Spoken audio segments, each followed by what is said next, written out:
Welcome to today's class. I'm going to be your legal guide to navigating your digital privacy rights if you ever find yourself interacting with the police.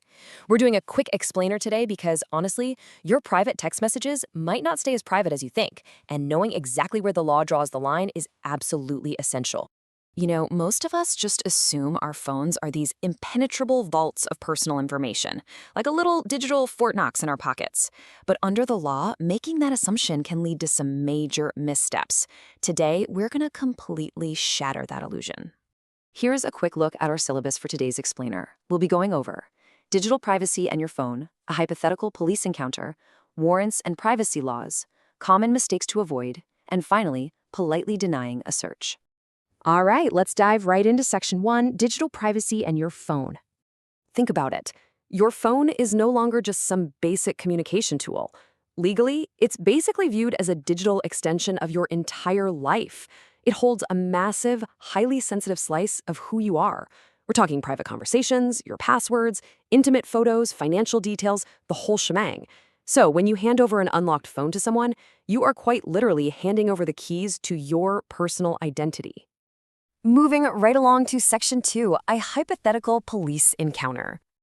Okay, let's play this out in the real world so you can see exactly how it happens. Imagine an officer pulls you over for a standard traffic stop. Normal stuff. But then they casually ask, "Hey, do you mind if I take a quick look through your phone?"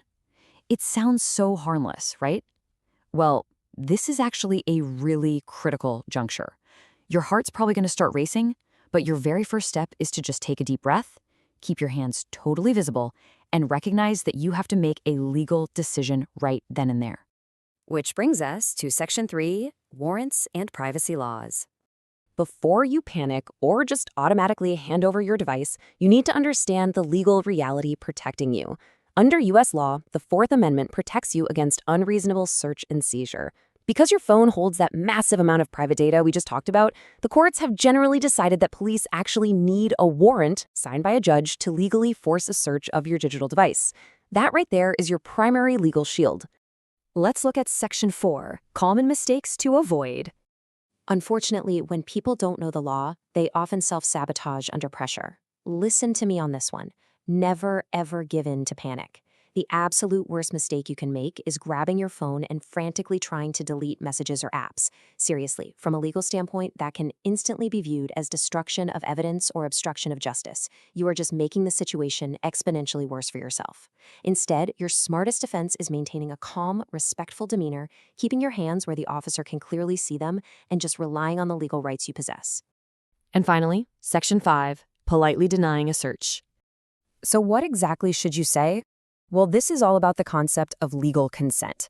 If you voluntarily hand over your phone, you are completely bypassing that warrant requirement and giving up your legal shield. You absolutely have the right to refuse a search. But here is the trick. You don't need to be aggressive or combative. In fact, hostility totally works against you. You just need to establish a very clear legal boundary.